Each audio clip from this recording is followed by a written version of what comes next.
kailangan mong malaman ang kwento ng Mindanao. Mula sa mga sinaunang sultan hanggang sa mga modernong bayani, ang kasaysayan ng Mindanao ay puno ng mga sorpresa.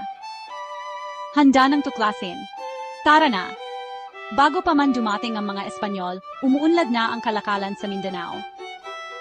Makapangyarihang mga sultanato tulad ng Sulu at Maguindanao ang namuno sa mga lupaing ito, nakikipagkalakalan sa mga Malay, Chinese at Arabo. Tapos, sinubukan ng mga Espanyol na sakupin ang Mindanao, pero lumaban ang mga lokal sa loob ng daan-daang taon. Nagdala ang pamamahala ng mga Amerikano ng mga bagong paaralan at kalsada, pero pati na rin ng mas maraming migrasyon mula Luzon at Visayas. Pagkatapos ng World War II, naging tahanan ang Mindanao ng mga tao mula sa buong Pilipinas. Ginagawa itong isang tunay na melting pot.